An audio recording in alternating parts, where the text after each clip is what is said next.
Hello बच्चों, कैसे हो? I hope you all are fine. आज हम पढ़ेंगे क्लासिफिकेशन ऑफ कोलाइडल डिस्पर्जन्स। हमने अभी तक क्या पढ़ा था कि क्या क्या प्रॉपर्टीज़ होती हैं डिस्पर्ज फेस की। ठीक है, उसके बाद हम कोलाइडल डिस्पर्जन्स की आज क्लासिफिकेशन पढ़ेंगे कि कैसे कैसे उनको किन किन कैटेगरीज में बांटते हैं। डिस्पर्जन आपको पता है कि इसमें एक डिस्पर्स्ड फेस होगा, मतलब वो चीज़ जो कम क्वांटिटी में होगी, और एक होगा डिस्पर्जन मीडियम जिसमें कम क्वांटिटी वाली चीज़ ज़्यादा क्वांटिटी वाली चीज़ में घुली हुई है। जो चीज़ ज़्यादा क्वांटिटी में है वो है डिस्पर्जन मीडियम।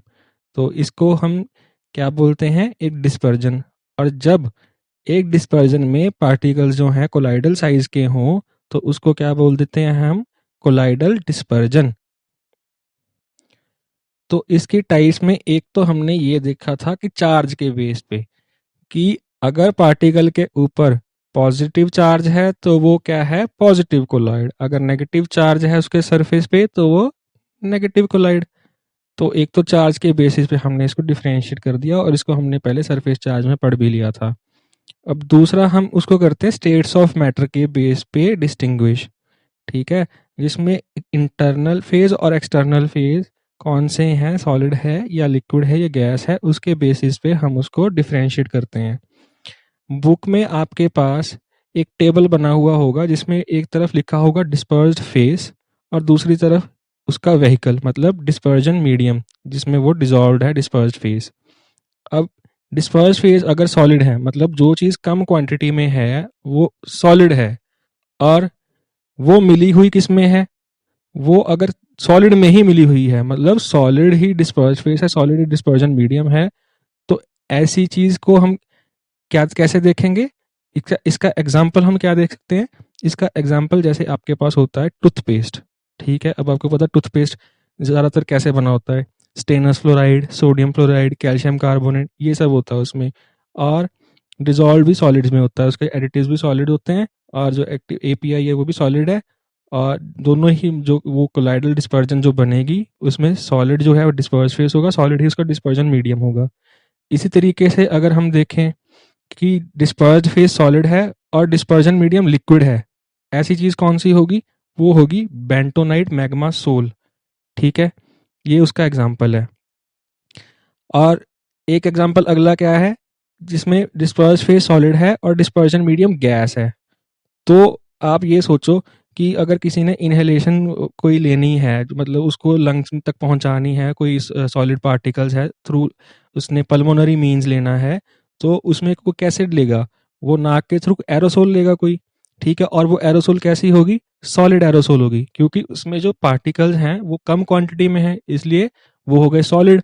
ठीक है, और जो मीडियम बनेगा, व्हीकल बनेगा जो उसको लंग्स तक लेके जाएगा, वो क्या होगा? वो गैस होगी। और वो गैस और सॉलिड का जो ये मिक्सचर होगा, इसको हम बोलेंगे यहाँ पे सॉलिड एरोसोल, जब डिस्पर्स्ड फेस आपका सॉलिड है और डिस्पर्जन मीडियम गैस है। इसका एग्जांपल है आइसो प्रोटेरिनोल सल्फेट इनहेलेशन एरोसोल।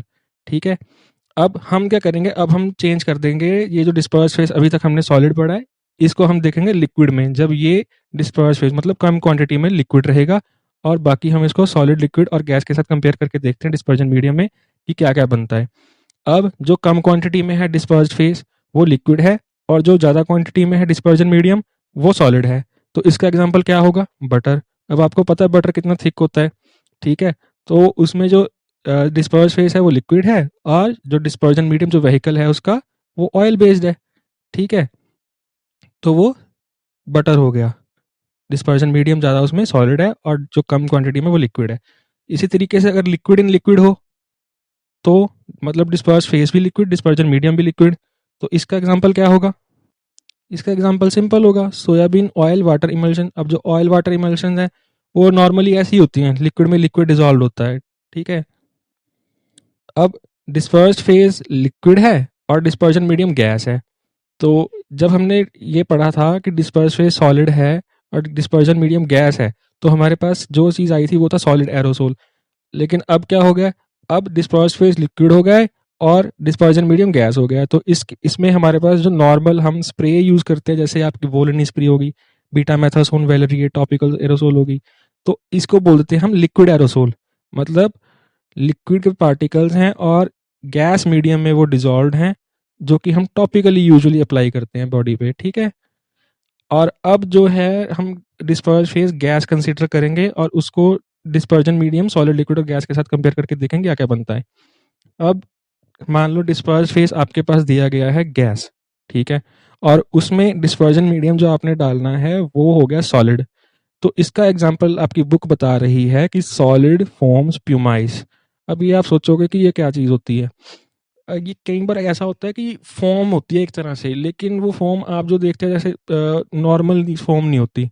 ये क्या होता है कि इंसुलेशन में काफ़ी यूज़ होती है। जो इंसुलेटेड मटेरियल होते हैं तो उसकी इंसुलेशन करने में एक तरह की स्पेशल फॉर्म यूज़ होती है। तो प्यूमाइस तो वैसे एक तरह का पत्थर होता है जो कि जिसमें काफ़ी सारा गैप होता है और हल्का होता है। उसके नाम से फिर आगे ऐसी फॉर्म्स भी होती हैं जो इंसुलेशन करती हैं। तो वो जो है वो आएगा किसमें, जब डिस्पर्स्ड फेस आपका गैस है और डिस्पर्जन मीडियम आपका सॉलिड है, ठीक है।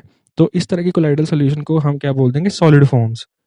लेकिन अगर हम ये कंसीडर करें कि डिस्पर्स्ड फेस गैस है और डिस्पर्जन मीडियम लिक्विड है, तो उसका एग्जांपल होगा आपके पास सिंपल फोम्स या फिर कार्बोनेटेड बिवरेजेस, जैसे आपका कोक लिम्का वगैरह हो गया ये वाले, या फिर आपकी फोम, शेविंग फोम हो सकती है, ठीक है।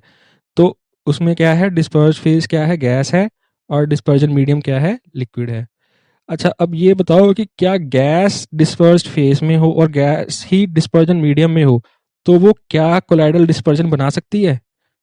तो आंसर है नहीं, क्योंकि कोलाइडल डिस्पर्जन बनाने के लिए आपको पता है होमोजीनस फेज नहीं होना चाहिए, वो फेज होता है हेट्रोजीनस। कोलाइडल डिस्पर्जन हम उसको तभी कहेंगे किसी डिस्पर्जन को कि जब उसमें दोनों फेज अलग अलग दिखते हों।